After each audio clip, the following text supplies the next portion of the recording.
Good morning and good evening.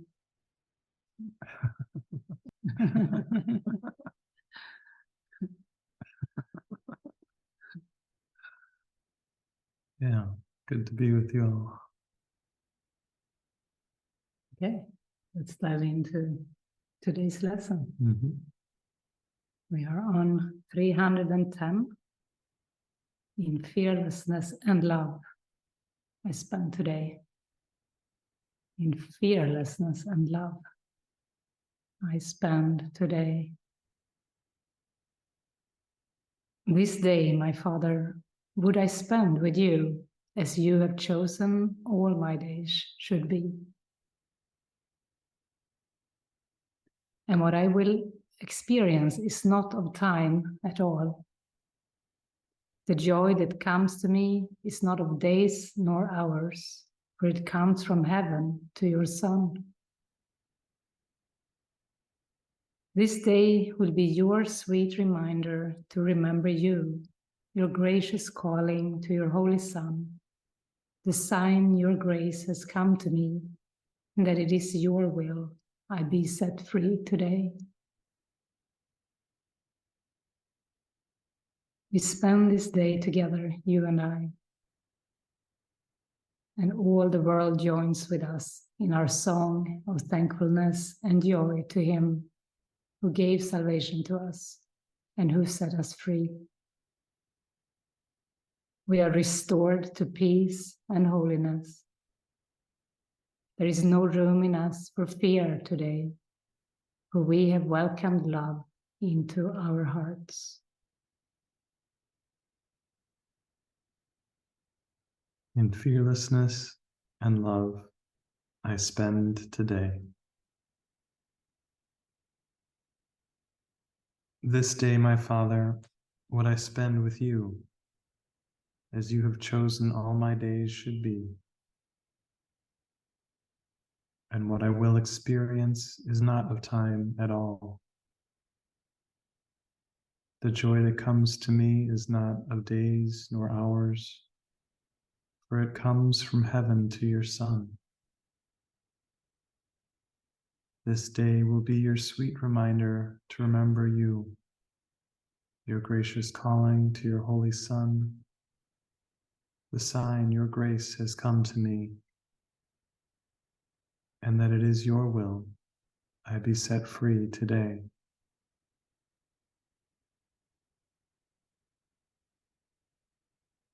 We spend this day together, you and I, and all the world joins with us in our song of thankfulness and joy to Him who gave salvation to us and who set us free. We are restored to peace and holiness. There is no room in us for fear today, for we have welcomed love into our hearts.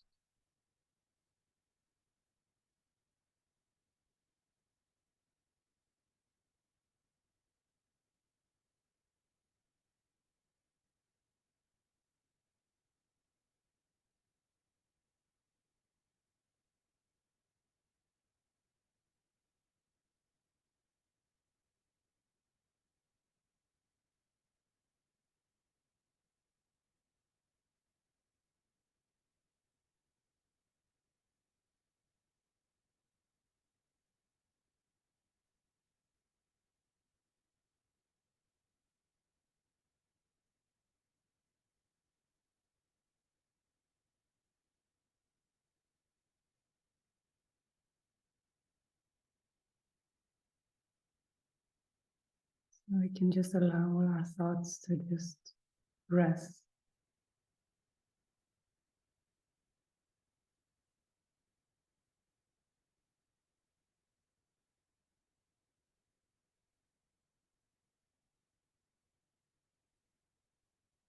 Give this moment to fearlessness and love.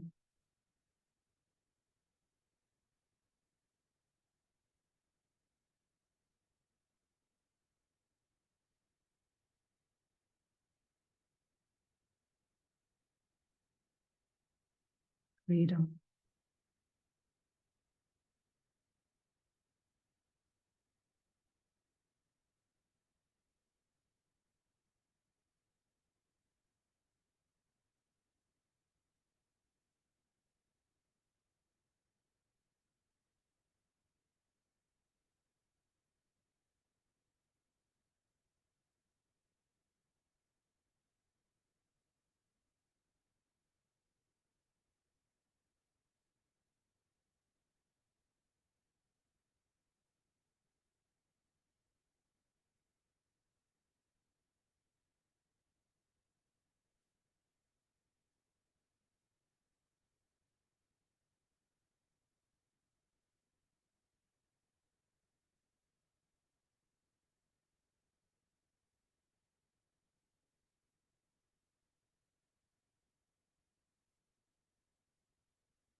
how to spend this day in fearlessness and love.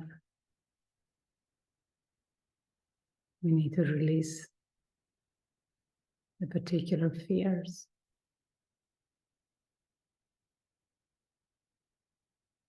As we go within,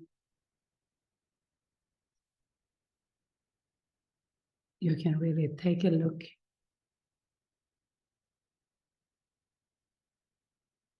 at what is going on there in your mind.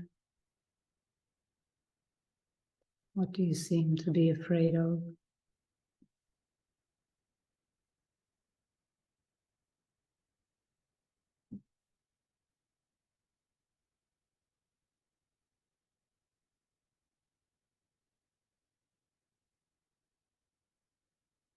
And the more you look at fear, the less you see of it.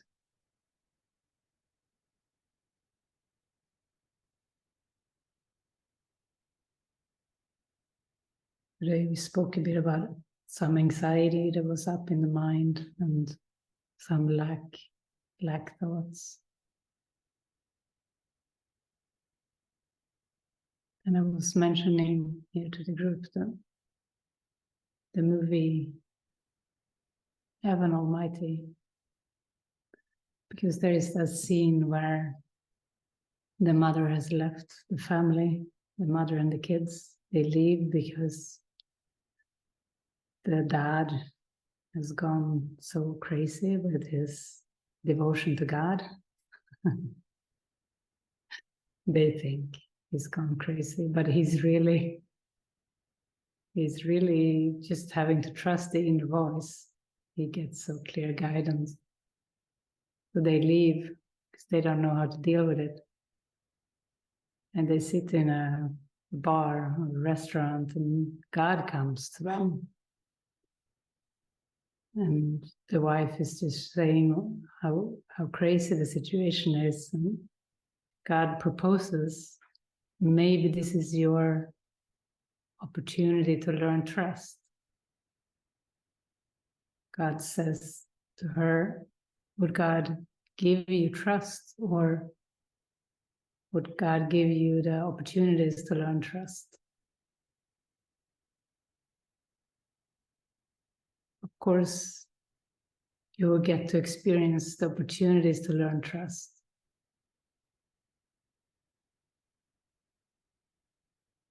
Because we're not just some kind of machine, or, we need to learn from experience. We need to take our steps ourselves.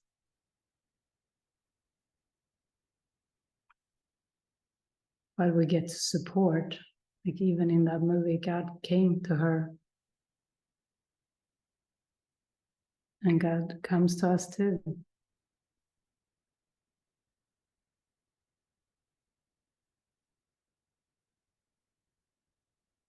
We may be a little blinded to it and not understand it, but God really does come to us.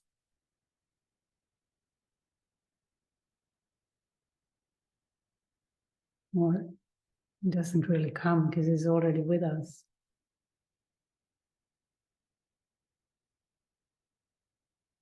So we just have to open our awareness.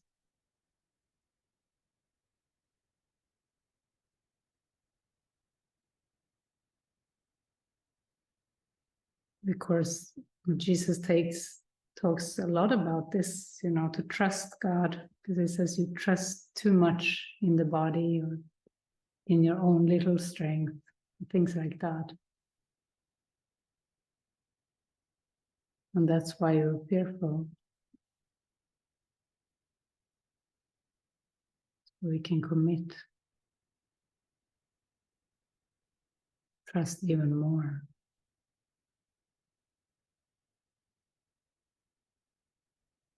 And there is no effort in that. There's no effort in trusting. It's surrender. It's letting go of control.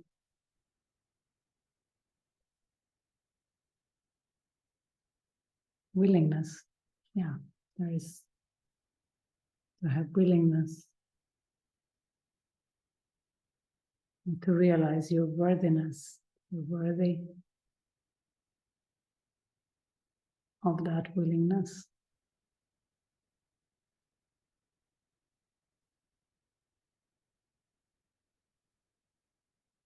So how are you all doing? Does anyone want to bring something up for healing?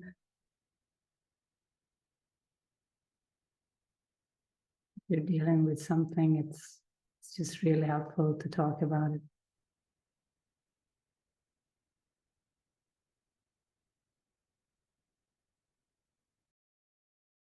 Yeah, is it okay to go ahead? Yes, go ahead. Yeah, okay. Well, this morning I just had this intense energy of defensiveness came up. I felt a bit strange yesterday, and anyway, it seemed to pass through, and it was to do with my mum, and which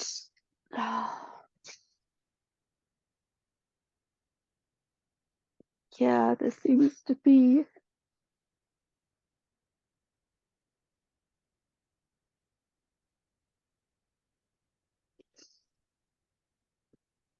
pain in my heart, and there's just conflict. There has been some level of conflict because not only are my family atheists, they're really aggressively anti-religion and anything really, and I'm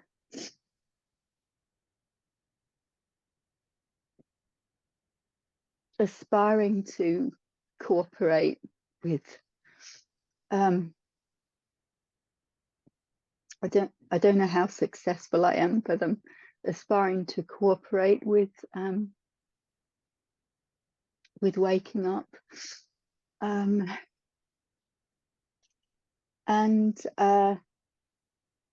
oh, my heart is really racing.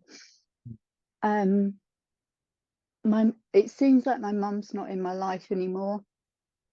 It's been really a bit of a roller coaster, and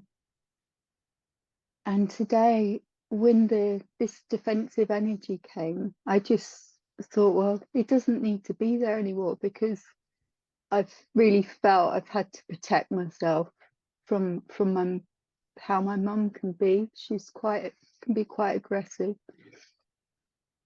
and there's a lot to do with acceptance. Like, I'm not accepted in quite a lot of ways, and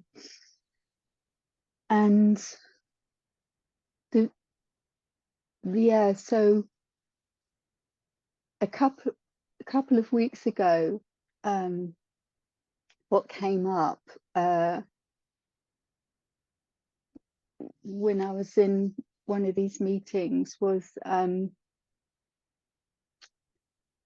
I remembered about an uncle, and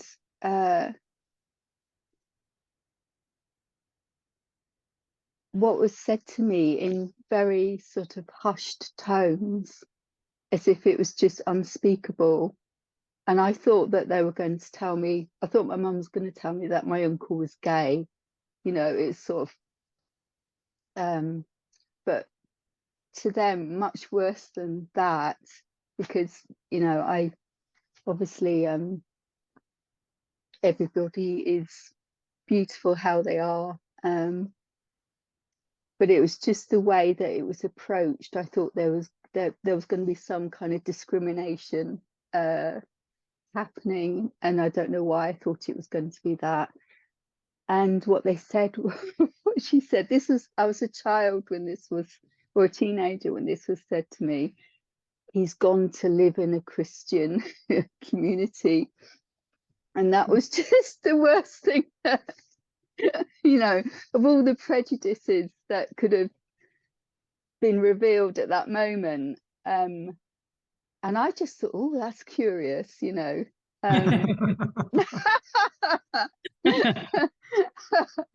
But it was like the terrible, you know, it was just terrible. It was just like, look what he's done.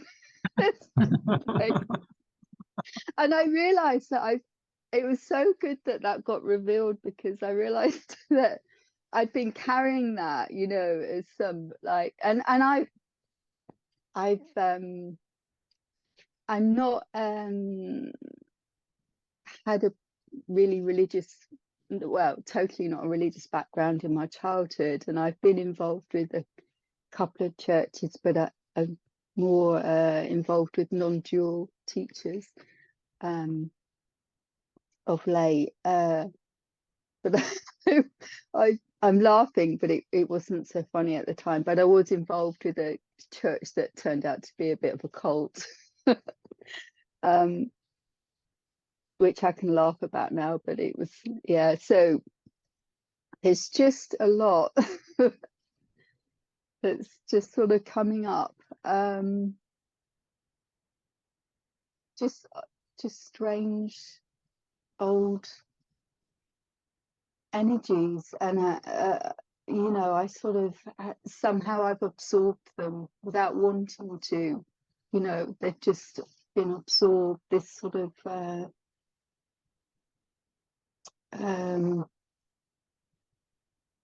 so anyway, it feels a little bit of a relief that I'm not I'm not in contact with my mum anymore, but it's been sad. And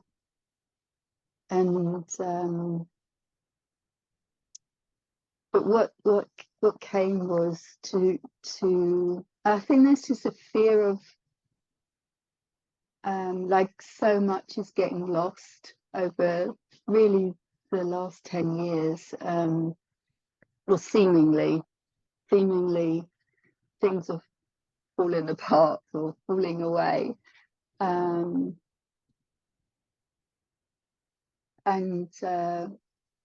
what came was that I have to stand in the strength of heaven, sort of stand my ground as and rely on the strength of heaven. Honestly, I don't feel I've got any choice. There's just no other choice. That's quite right. There was never any choice ever, but I you know, I thought there might be at some point. Yeah, but it's a helpful discovery. And I think all of us have had false reliances on families. Yeah, it's just when I've just absorbed a lot of well, discrimination, really.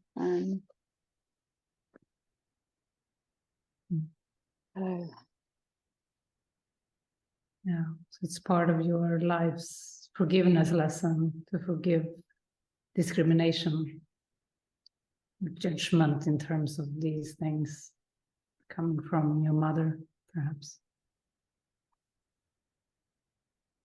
Yeah. It's, in a way, it's no one's fault.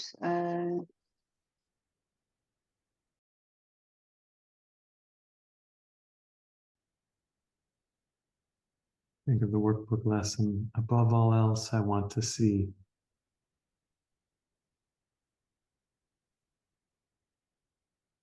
You know, as you clear these sort of false beliefs or cloudy thoughts in the mind, you know, then real vision comes forward.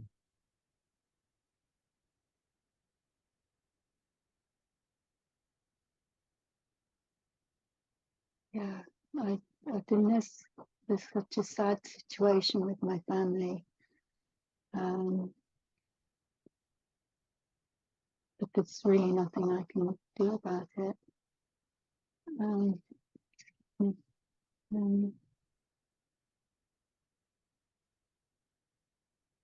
Yeah.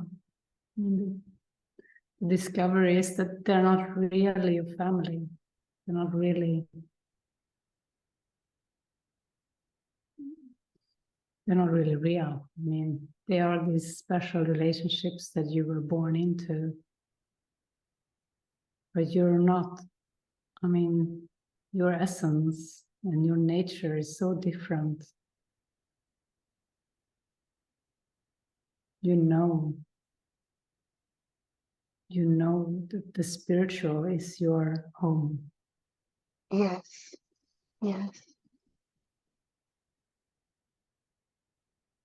Yeah.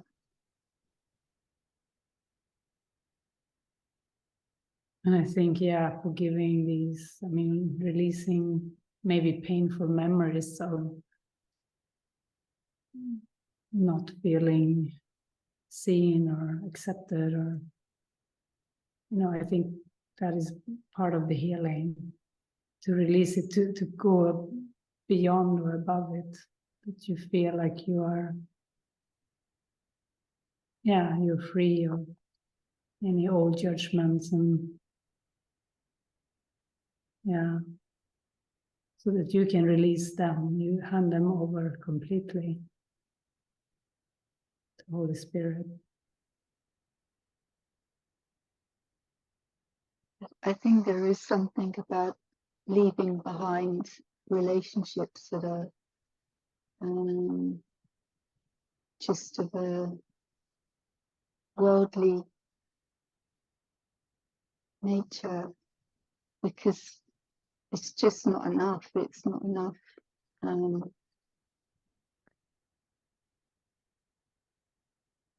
There's not enough I can do. There's nothing. There's never going to be enough that I can do or be.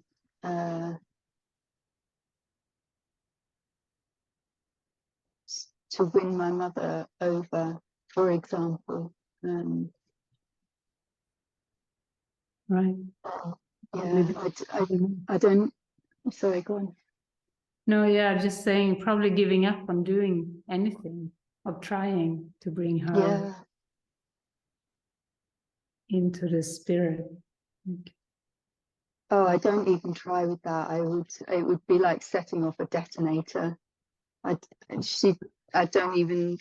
don't speak of any of this, but maybe you were never meant to fit in the box that she wanted you to fit in.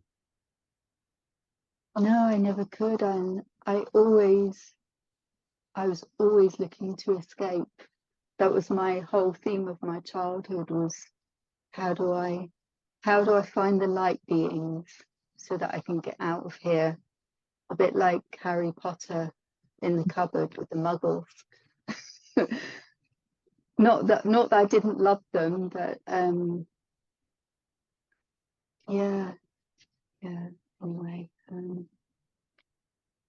I think what you're saying about trusting, I think I just need to trust that I can just stand my ground,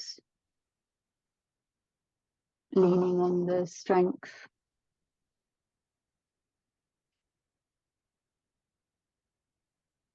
of God. That's and release any obligation thoughts. Sometimes you need to break up with certain people,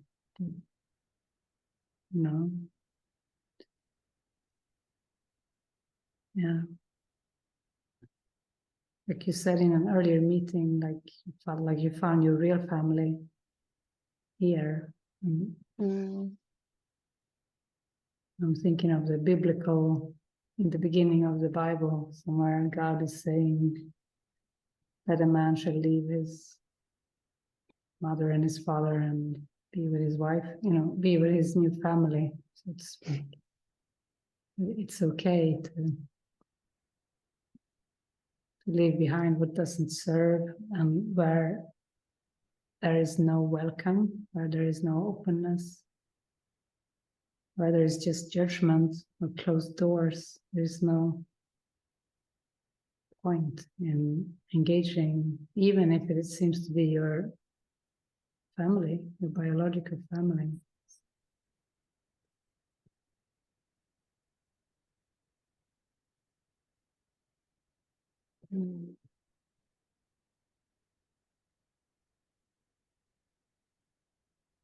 Keep thinking of this sort of letter, the breakup letter. It's called the Dear John letter. Dear John, you know. But maybe, at least in your mind, it's about writing a Dear Mom letter.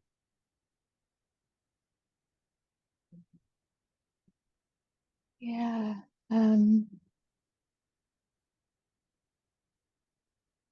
I think there's maybe a little bit of guilt about just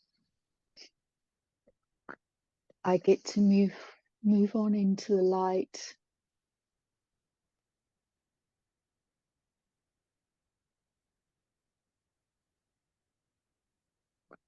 Yeah, and everyone Yeah. has the calling, even now, everyone has the same opportunity, the same calling, but few, very few choose to listen. And yeah, it is never our responsibility to bring someone along.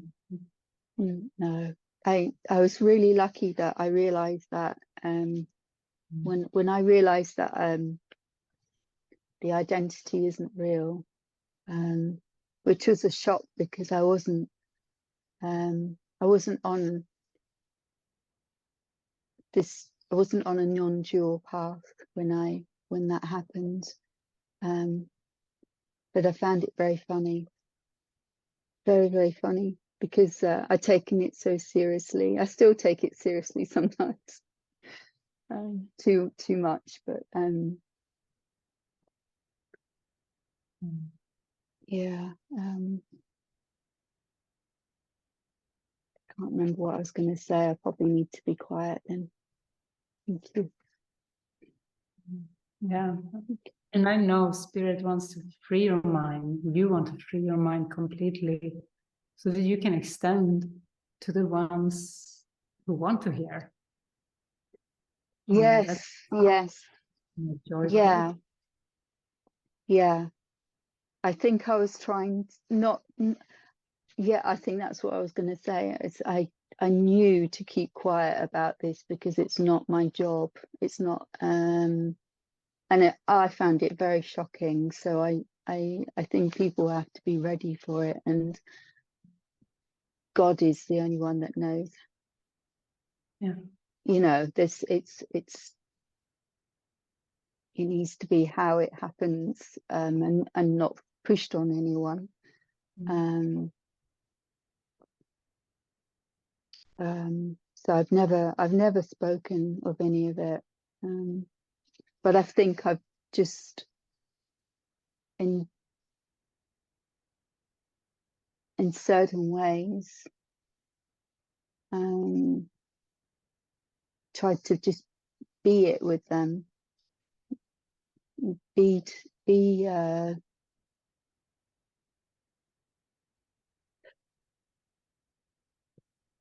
genuine, be genuine. But you know, I don't think it's been even noticed really. So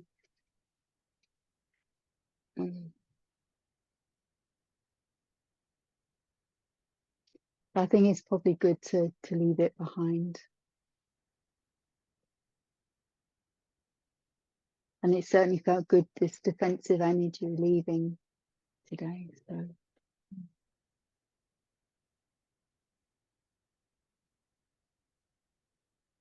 That feels good.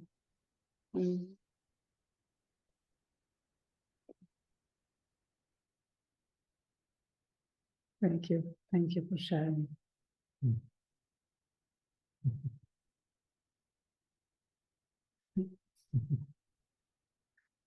We're a bunch of ugly ducklings who are really a swan, you know. We never belonged in the duck family. You're another one.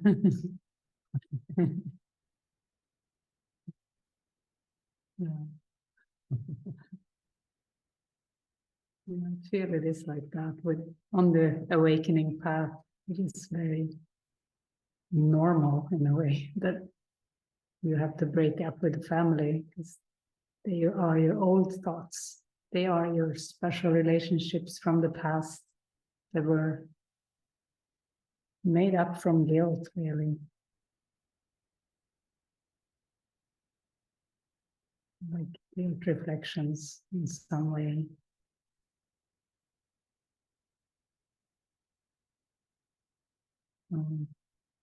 In that sense, you're on the right track.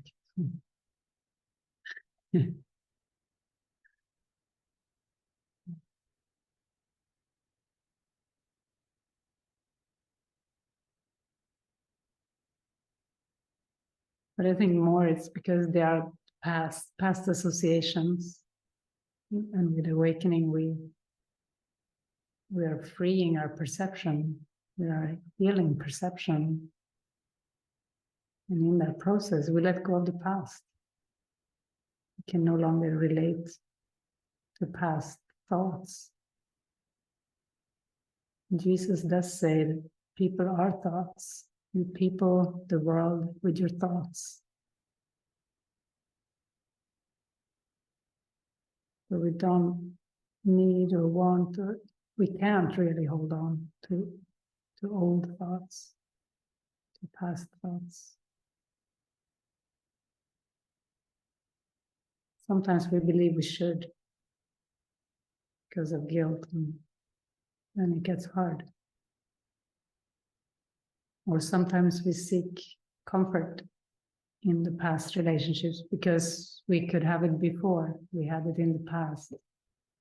But then we discover there is nothing there anymore because we have outgrown it. We need to allow this outgrowing. It's okay to outgrow relationships. It's a very, very good thing.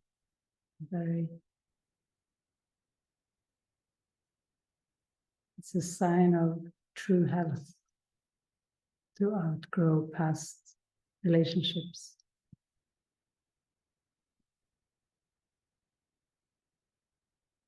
Sometimes we interpret it as if something is wrong and we want to hold on, but I can assure you that nothing is wrong. It's all really, really good.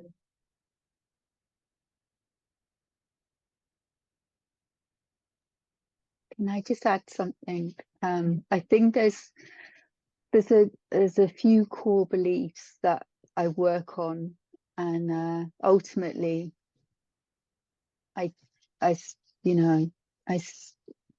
they are losing power, but ultimately it's only grace that can remove them.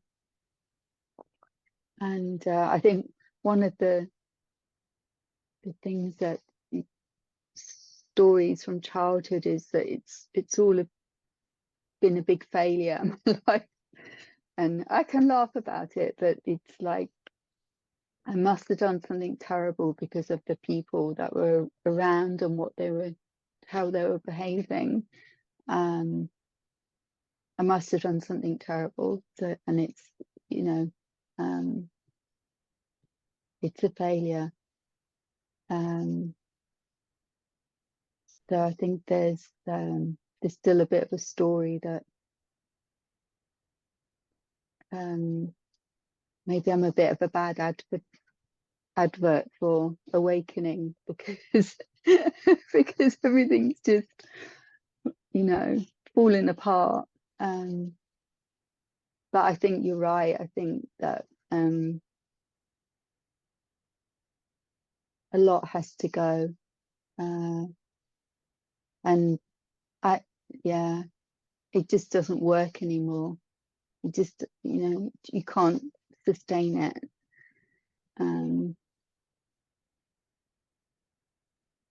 So I just think it gets a bit muddled because of the failure story that keeps going. But I think in a way that maybe some ways of seemingly have failed has been a really good thing, because it just gave me more fire to go for the only thing that is going to be fulfilling.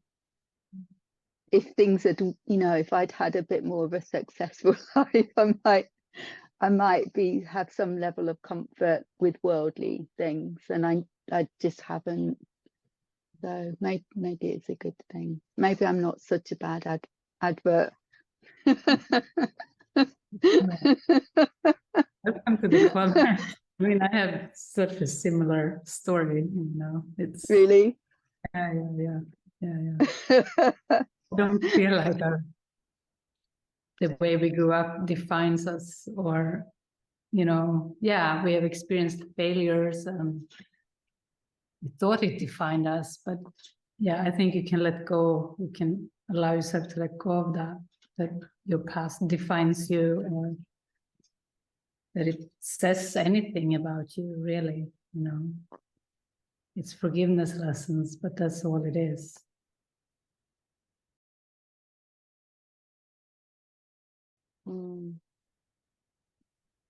Not a bad advert.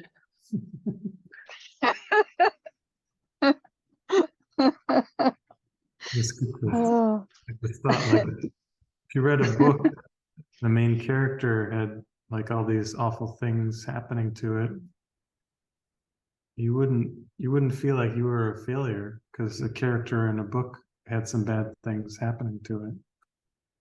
That's such a good way of looking at it. I love that. Yeah. It's still it's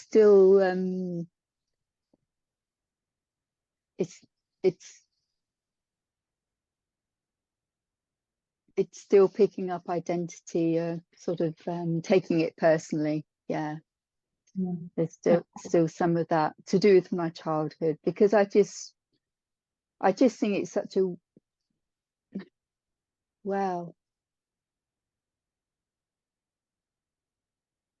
I know it's all ultimately about waking up, but some of it I just think, as there is only this, why would God?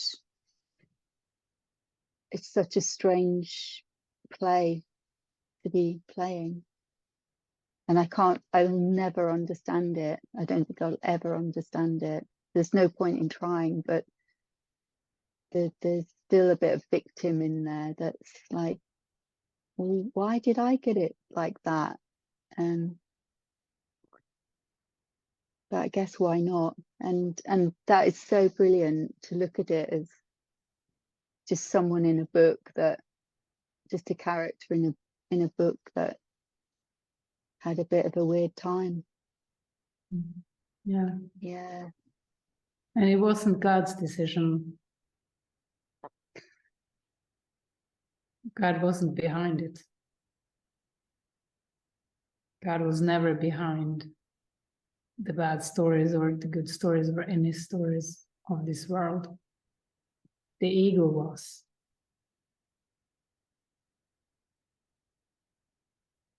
And I think a lot of guilt and pain comes from believing that you deserved it, that God wanted it that way.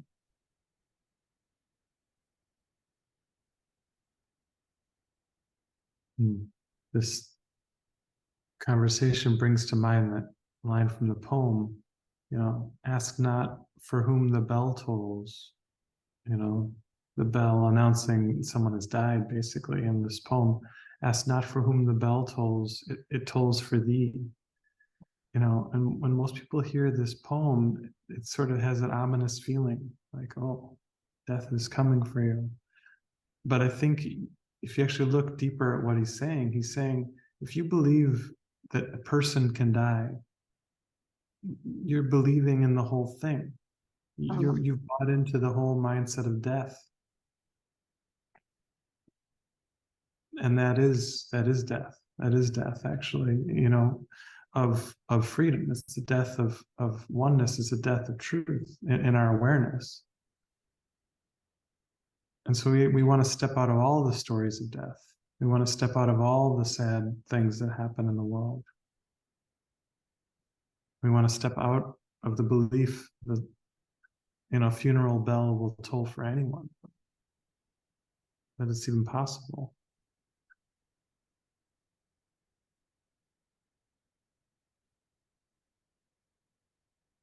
Because then we're not just realizing that one specific story, maybe the story you believed is you. We're not just letting go of one specific story. We're actually letting go of the idea that there has ever been a story of any kind.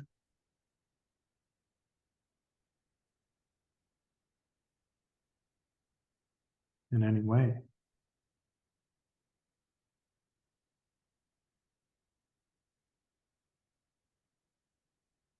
do you mean in the sense that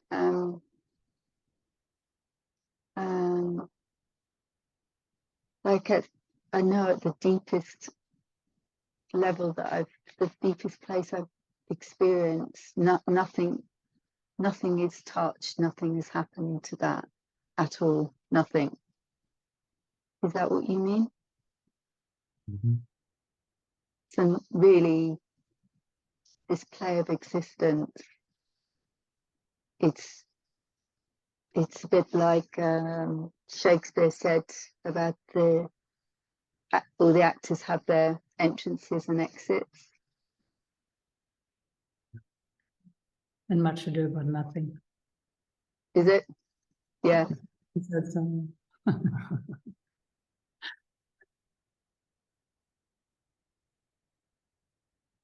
I think there's something I'm not getting about the madness, really. The madness that happens, seemingly happens anyway, that causes even more madness. Yeah.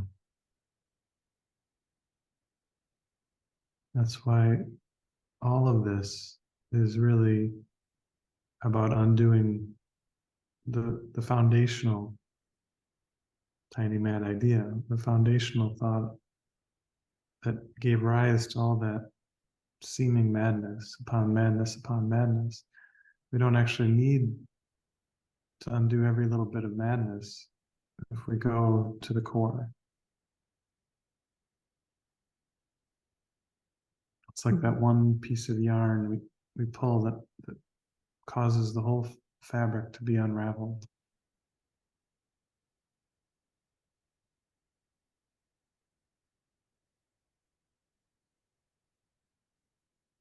I would have to say that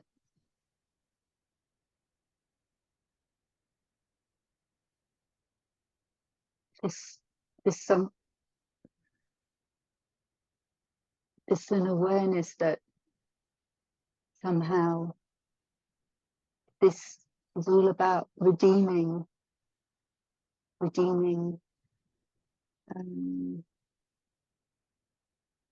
some love, redeeming some love in this world. I just wonder whether I'm cooperating enough, because it seems like there's a lot of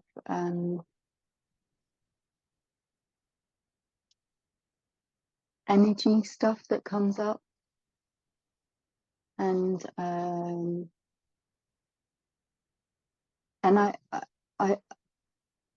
I completely didn't deal with things when I was growing up. There wasn't a space for me to do that, or a voice, or anything. So it was all pushed down. But it just seems to take so much time, and I wonder if I was cooperating more, whether that would be easier. Maybe we can, I think we have the same thought, right? Yeah. You can ask yourself how much you are appropriating, like your willingness, your prayers. I mean, I sense they're pretty strong. Your desire for healing, for awakening, for clarity. They're very strong, and I would call that cooperation. You just try to sort out this mess, the mess of this life here on this planet. You have done your best all along to try to sort it out. And in it, you started to call for God, for the truth, for true clarity. And I totally see that it's all about forgiving the pain, like releasing the hooks, the blocks, and then laugh. Like we laugh the ego away. Like so beautiful to laugh with you at this funny thing your mother said when you were a teenager about your uncle, you know. that just shows that, yeah, it's releasing, you know, it's lightness, it's laughter. We laugh and laugh at the ego. We laugh the ego away, you know, once we are able to forgive. That's beautiful. It's all about that. It's all about releasing each block. I think you're right. I think there's still something about forgiving the pain. Like I'm still a bit cross about it. If I'm honest, I'm a bit pissed off about it. Yeah. Still. Yeah. Oh yeah, it Yeah. can take a lot to sort it out. I'm the first Sorry? one. It can take a lot to sort it all out in the mind. All the distress from childhood. Yeah. Strange things. Yeah. Yeah. Okay. But A lot it's of forgiveness. yeah. But you are on a good path with it, and there's nothing better to do with your time. No. there isn't a choice, really. There's no choice. No. I think I just, you know, I've been messing about with some idea of a choice, and then I woke up one night and I it was just, well, if there's no other, then there's no choice. And yeah, that was funny, but yeah, I think they need seeing through some more. Yeah, just get on with it. Or let the choice choose, keep choosing. Yeah.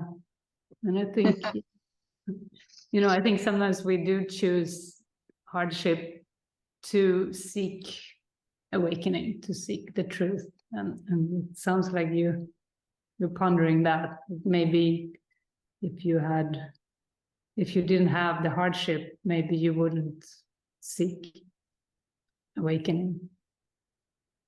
And it was a bit funny today. We spoke with Lucy, and she was saying that maybe she needs to develop the ego a bit more to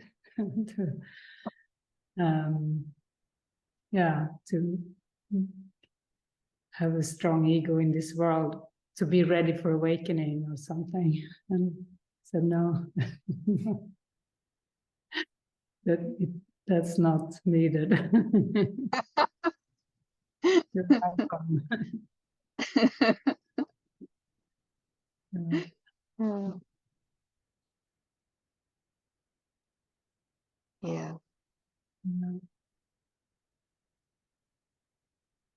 Yeah, sometimes we get lost in thoughts of what if we analyze them.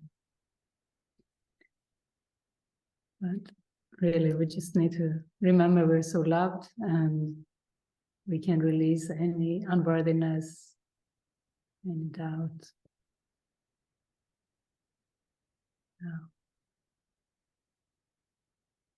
Yeah, it's just bad programming. Yeah. Very bad programming and some attachment to it. Yeah. We're in the reprogramming now. Yeah. Yeah. I need it very badly.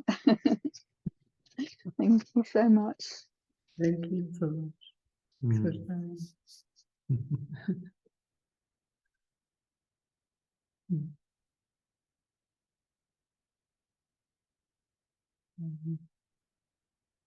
Anyone want to go next?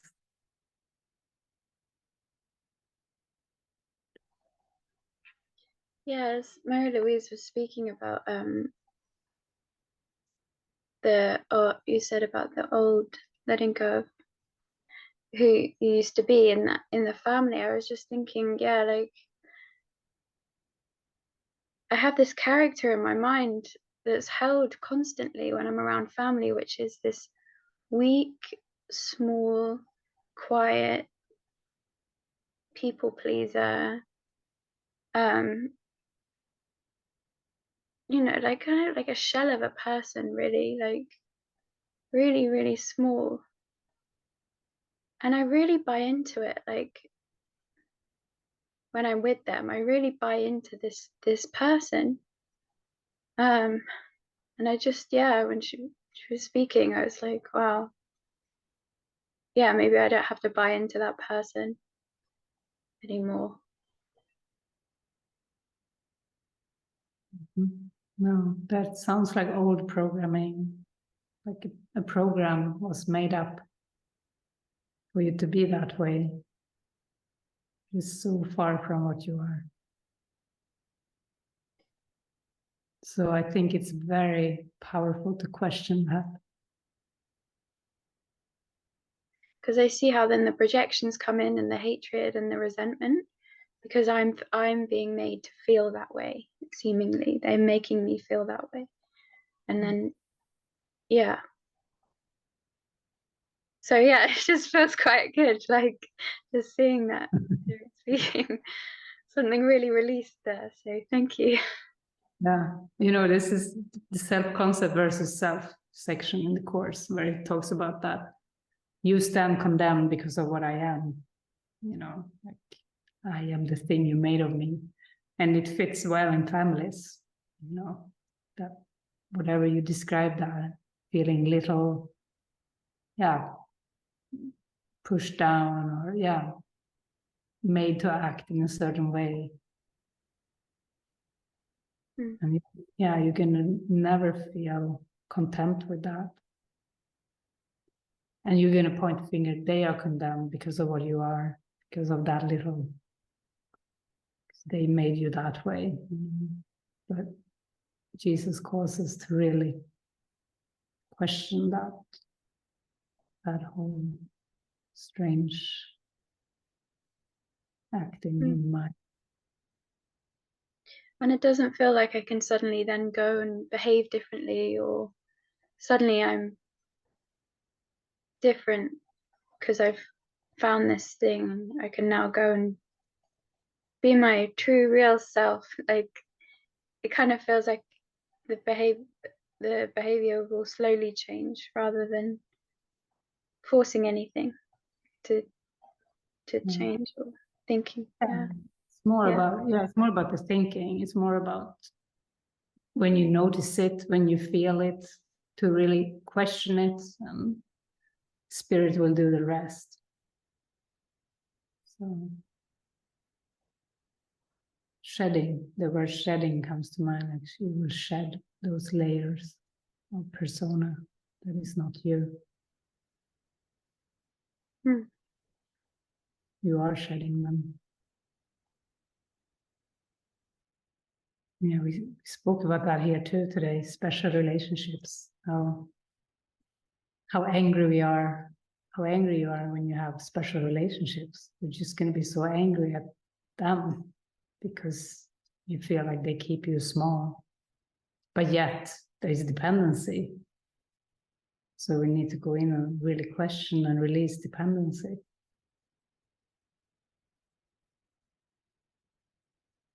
We were reading a little bit from the 2 pictures in the course. It talks very strongly about special relationships, how the true content gets so diminished that it's almost nothing when there is this elaborate frame that has so much attention on the frame. Just like, yeah, talking about the persona or the specialness in the mind.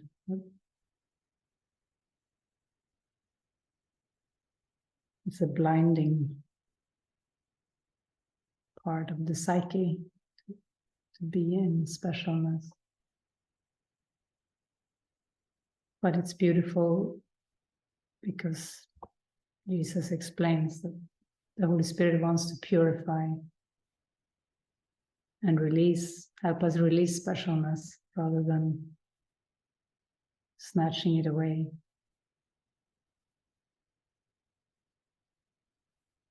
Some special, yeah. When we release specialness, a lot of relationships will fall away. But if there is a common purpose, they will shift into holy relationships.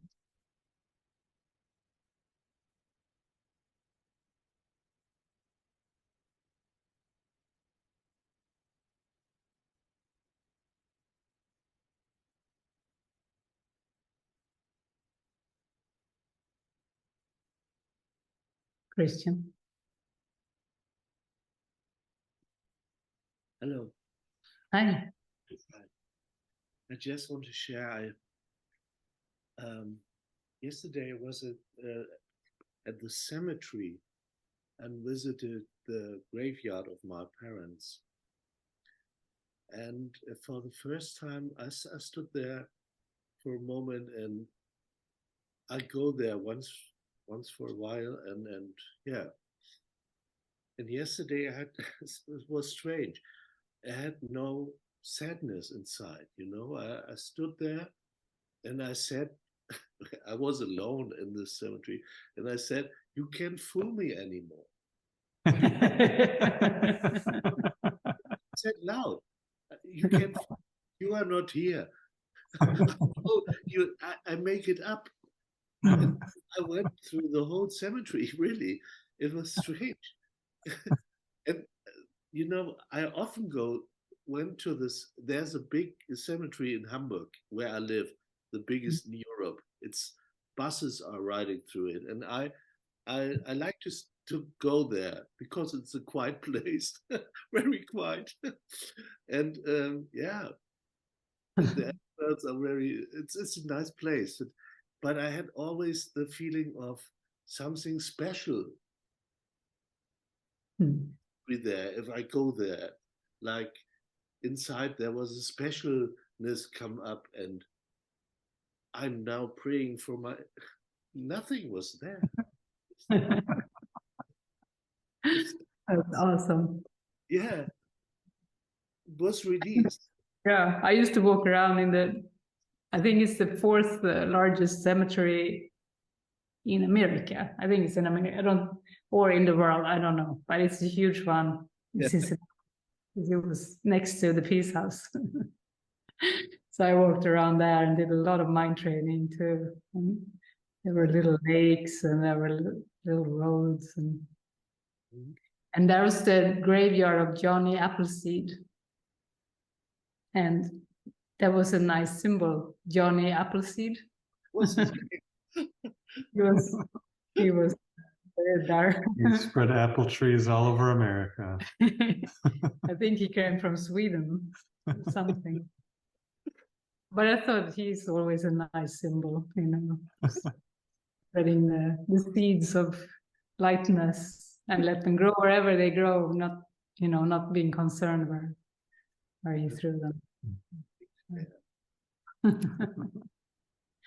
Anyway, thanks for sharing that.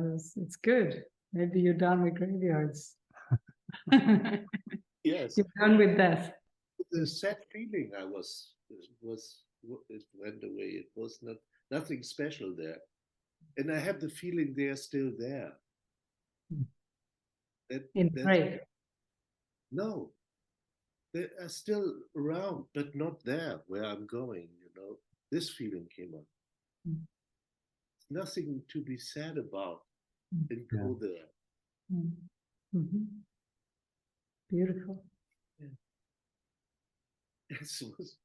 Yeah. I had to laugh about that also. But yeah, it was good. I just want to share because it fits together what you spoke about. Yeah. Just to laugh the ego. Yeah. And the release, it's a good feeling. Mm-hmm. Yeah. Very loving feeling. Was not don't care anymore, but no,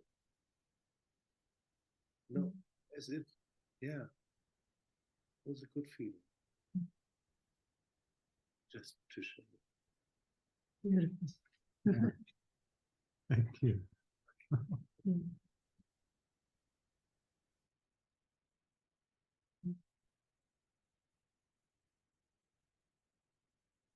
Julie?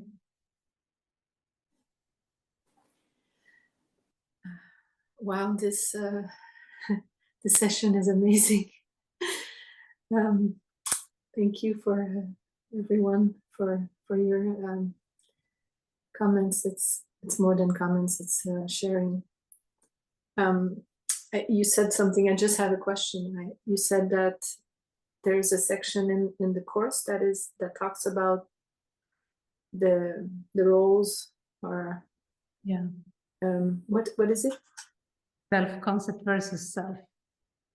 Can you? Self-concept versus self. Okay, called. perfect. Thank you. Yeah, it's very far back. Yeah. Chapter 31, part 5. It's profound.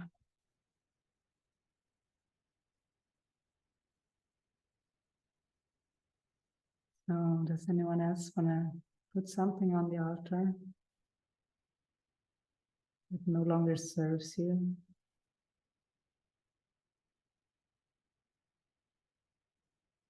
Maybe especially if you don't want to, you can do it.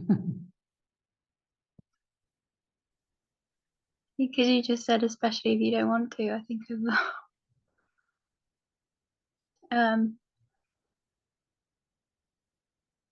it's just jealousy, like envy.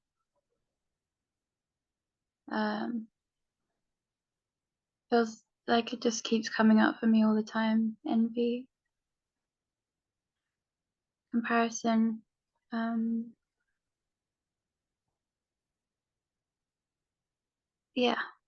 Sparks something really heavy in my mind whenever it comes up, and I try to release it over and over again. And it ties into the specialness and the self-concept versus self, and the anger underneath that of not being special or not being some special person.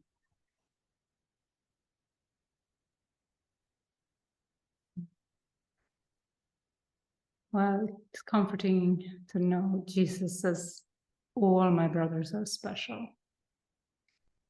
You're a special brother of Jesus.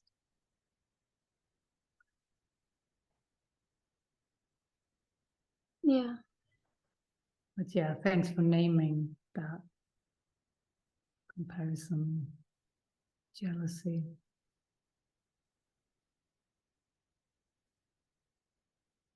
It's on the altar now. Yeah.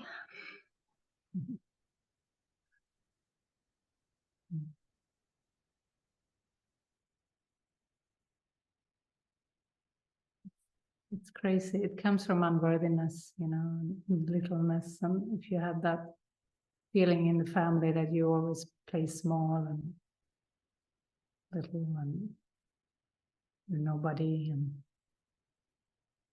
yeah, it may give rise to that need to be very special, compare, compete.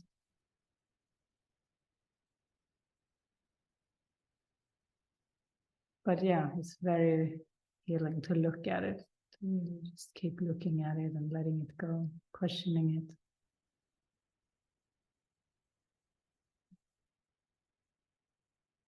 Okay, Solveig. Yeah, it's in the same area. I would like to put my rage and my hatred and everything around my sister on the altar. It's not just around her, but it's strongest with her at the moment. And it feels like it's whenever I look at it again, it just seems like it's never ending. It's still coming up. So I would like to put that on the altar. And whatever you said right there about the small littleness, everything, it was for that. Yes, can see that.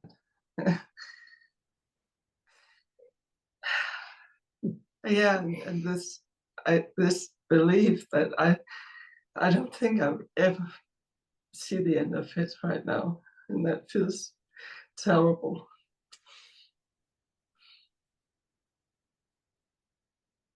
Yeah, while the Holy Spirit is hearing your prayer, and really helping you. I would really like to see that difference. Yeah. Yeah. The prayers are heard and answered. Thank you. Yeah. Just don't touch it. Just let it go. Let it stay on the altar. You mean don't take it back there? No. Okay. Okay. Thanks. Thank you. Mm.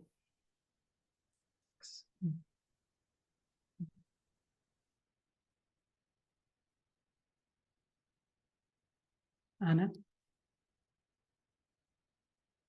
Hi. Hi. Two things I'd like to put on the altar. Number one is being really hard on myself and just put just this hammering away, just being really hard on myself. It doesn't, I'm tired of it. And I know it's not helpful, but I'm having a really hard time with that. Mm. Yeah, it has gotten substantially better, but it's still there. And I just want the Spirit to help me with that. Yeah. Because I really want to let that go, because I don't see a purpose to it, but I can't seem to get it to stop. And I'm trying to just welcome it, but then that leads to, trying too hard too. Okay, welcome it. It's okay. No, give it to the Holy Spirit. Do this. It's like, holy shit. Breathe, and then it's like, okay, well, breathe. I'm like, okay, I'm breathing, it's just like, what a mess. Yeah, I just need help with it for sure. Yeah. And the second piece is just addiction. whether it's a cigarette or a glass of wine or a piece of cheese. I seem to really like cheese, or it doesn't matter what it is. It's not even like pointed at one thing. And it never has been in my life. It's just been like just addiction. And it's always been in my awareness. If it's not me, it's somebody around me. And again, I've just been praying and praying about it. And then I noticed that I kind of hide it. So I'm just letting it out and putting it on the altar. Like, it's so old. It's so old, but I so need help with it. And so those are the two things: being hard on myself and just addictions in general. Maybe it's more one thing than two. Mm-hmm.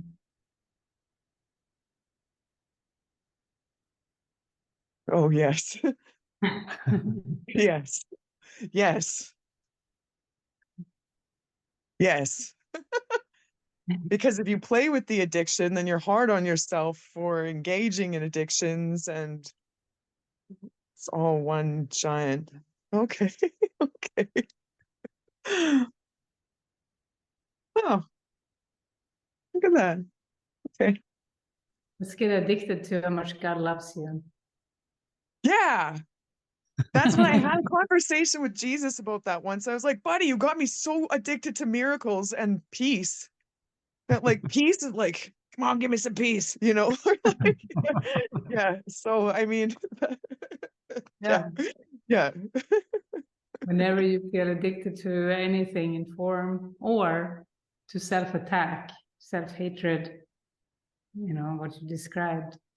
Yeah, to invite this other addiction to God, addiction to the miracles. Yeah. Yeah. Yeah. Sounds good. Yeah. I'm so addicted to miracles. It's great. It's so fun. Yeah. And on that note, I would like to give thanks for that. I would just like to say that I am so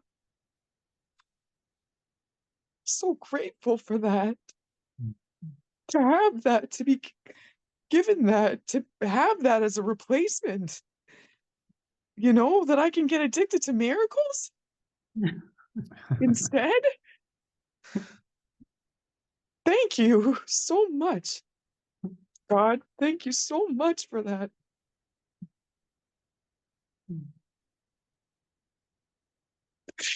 So grateful for that. Oh. Oh. It's really cute because the only other community living I ever did was when I was like 19 and basically lived in a crack house. And now here I am living in a miracle house, In the peach house. In the The peach beach house. Yeah.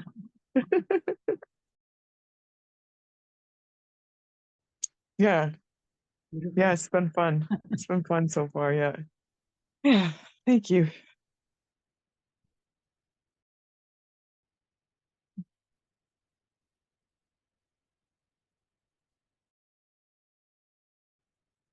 And we will see you soon again.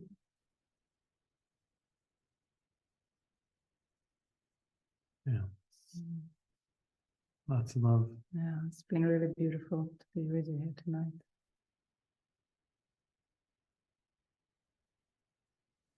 Yeah.